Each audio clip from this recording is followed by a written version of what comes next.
फिलहाल कांग्रेस की तरफ से भी घोषणा पत्र जारी कर दिया गया है। इसमें बजरंग दल पर एक्शन का दावा किया गया है, पीएफआई के खिलाफ एक्शन का दावा किया गया है। और देखिए पूरे विधि विधान के साथ ये बाकायदा पूजा पाठ हुआ है। पहले कांग्रेस अध्यक्ष मल्लिकार्जुन खड़गे मौजूद थे और देखिए पूरे विधि विधान से पूजा पाठ की तस्वीरें हम आपको दिखा रहे हैं। ये थोड़ी देर पहले की तस्वीरें हैं जब अपना घोषणा पत्र जारी करने से पहले ये मंच पर पूजा पाठ किया जा रहा था। मल्लिकार्जुन खड़गे, तमाम जो नेता हैं वो मौजूद हैं, पवन खेड़ा भी मंच पर हैं, तो कर्नाटक के जो सीनियर लीडर्स हैं उनको भी आप देख रहे हैं। तो पूरे विधि विधान से ये पूजा पाठ हुई है और फिर उसके बाद अपना घोषणा पत्र कांग्रेस ने जारी किया है, जिसमें पीएफआई, बजरंग दल जैसे संगठनों पर बैन लगाने की बात की गई है और कहा है कि भ्रष्टाचार को लेकर जीरो टॉलरेंस की नीति हम अपनाएंगे। साथ ही कई ऐसे वादे किए गए हैं। पुलिस वालों को खासतौर पर नाइट ड्यूटी के जो करते हैं उन्हें 5,000 रुपए महीना भत्ता मिलेगा, ये भी वादा किया गया है इस घोषणा पत्र में। कई ऐसे मूलभूत सुविधाओं को लेकर भी कई ऐसी घोषणाएं हैं जो की गई हैं और कई ऐसे तबके हैं जिन्हें यहां पर साधने की कोशिश कांग्रेस की तरफ से भी की गई है। हालांकि कल बीजेपी ने भी अपने विजन डॉक्यूमेंट में इस तरह के वादे किए थे, लेकिन फिलहाल जो तस्वीर आप देख रहे हैं ये अब से थोड़ी देर पहले की थी जब कांग्रेस ने घोषणा पत्र जारी किया। उससे पहले विधि विधान से मंच पर पूजा हुई है बाकायदा। बहरहाल अगली बड़ी खबर जो है वो माफिया अतीक से जुड़ी है। माफिया अतीक अहमद के बारे में नई जानकारी सामने आ रही है। सूत्रों के हवाले से खबर है कि माफिया अतीक की संपत्ति 2500 करोड़ से भी ज्यादा आकी गई है। इसमें सिर्फ 30% संपत्ति ही अतीक परिवार के नाम है, यानी बाकी 70% संपत्ति पर दूसरों का कब्जा है। पुलिस फिलहाल अतीक के घर, दफ्तर, ससुराल से मिले दस्तावेजों का आकलन कर रही है।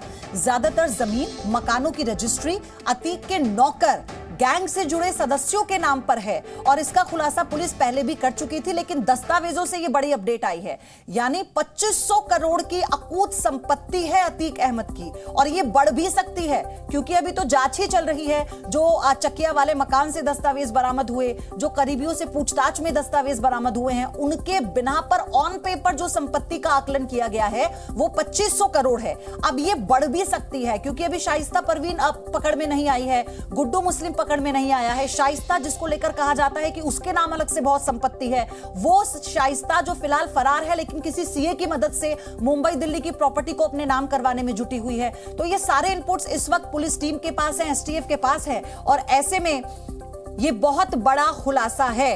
तो आप देखिए प्रॉपर्टी के दस्तावेजों की पुलिस जांच कर रही है। इस मामले में जितना भी अपडेट है जी न्यूज आप तक पहुंचा रहा है। अतीक की बहन की सरेंडर अर्जी पर भी सुनवाई होनी है, साथ ही आयशा नूरी की सरेंडर अर्जी पर आज सुनवाई होनी है। तो ये तमाम जानकारी है जो आज इस केस से जुड़ी हुई है, लेकिन संपत्ति को लेकर जो खुलासे हो रहे हैं वो वाकई चौंकाने वाले हैं। उमेश पाल मर्डर केस में फरार शाइस्ता को लेकर बड़ा खुलासा हुआ। सूत्रों के मुताबिक बुर्का पहनने वाली महिलाओं की वजह से शाइस्ता 5 दिन पहले पुलिस के शिकंजे में आते आते रह गई। माफिया अतीक की फरार पत्नी शाइस्ता यूपी पुलिस के लिए बड़ी चुनौती बनती जा रही है। उमेश हत्याकांड के 66 दिन बाद शाइस्ता अब तक पुलिस से बचने में कामयाब रही है। सूत्रों के मुताबिक एसटीएफ प्रयागराज में 5 दिन पहले शाइस्ता को गिरफ्तार करने के काफी करीब थी। सूत्रों की माने तो 5 दिन पहले शाइस्ता की लोकेशन उसके देवर अशरफ के ससुराल में मिली थी, जिसके बाद पुलिस पूरी तैयारी के साथ रेड डालने प्रयागराज के हटवा इलाके में पहुंची थी। लेकिन जैसे ही पुलिस शाइस्ता के लोकेशन के करीब पहुंची तभी वहां मौजूद बुर्का पहनी महिलाओं ने पुलिस की टीम को घेर लिया, जिसका फायदा उठाकर शाइस्ता वहां से फरार हो गई। सूत्रों के मुताबिक पुलिस की टीम जब रेड के लिए आ रही थी तब वहां एक मस्जिद से इसको लेकर अनाउंसमेंट भी की गई थी, जिसमें महिलाओं को अपने घरों से बाहर निकलने के लिए कहा गया था।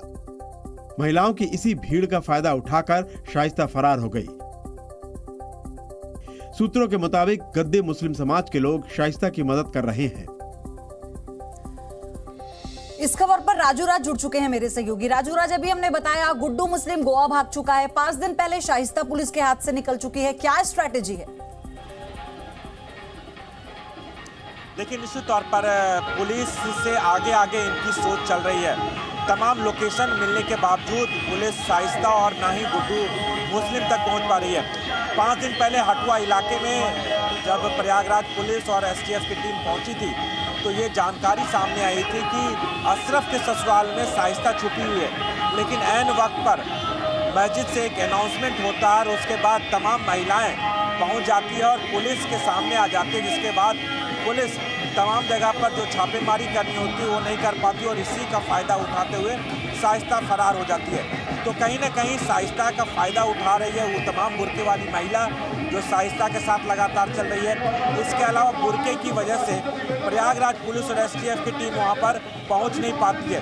तो ये एक बड़ा कारण है कि शाइस्ता अभी तक लगातार फरार चल रही है, पुलिस उस तक नहीं पहुँच पा रही। दूसरा सबसे कारण है कि शाइस्ता के साथ कुछ करीबी अतीक के जो करीबी गुर्गे हैं वो लगातार साथ चल रहे हैं और कहीं ना कहीं उनकी ये रणनीति है कि जैसे ही पुलिस को इन्फॉर्मेशन मिले उसी का फ़ायदा उठाते हुए आप निकल जाओ। चाहे वो साबिर हो, जैनब हो, आयशा नूरी हो, तमाम लोग साये की तरह शाइस्ता के साथ घूम रहे हैं। जहाँ तक बात हो गुड्डू मुस्लिम का, तो गुड्डू मुस्लिम के तमाम अलग अलग लोकेशन अब तक लेकिन राजू सबसे बड़ी बात यह है गुड्डू मुस्लिम हो, शाइस्ता हो, इन्हें जो मदद कर रहे हैं वो उनसे भी ज्यादा खतरनाक है और पुलिस को उन तक भी पहुंचना है। तो चैलेंज सिर्फ इतने भर नहीं है कि शाइस्ता और गुड्डू मुस्लिम को पकड़ा जाए, उनके करीबी वो बिल्डर्स जो मदद कर रहे हैं, वो महिलाएं जो शाइस्ता की मदद कर रही हैं। धन्यवाद आपका राजू राज हमारे साथ जुड़ने के लिए। यूपी में माफिया अतीक अशरफ की हत्या को लेकर सियासी लड़ाई तेज हो गई है। असदुद्दीन ओवैसी ने शूटर्स को फिर से गोडसे की औलाद बताया है। उत्तर प्रदेश निकाय चुनाव में माफिया अतीक की हत्या बड़ा चुनावी मुद्दा बन गया है।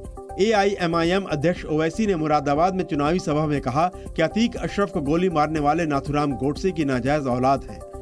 2 हथियार 8-8 लाख के 16 लाख, ये के पास दौलत कहां से आई थी? इस पर तो किसी को एतराज नहीं होगा।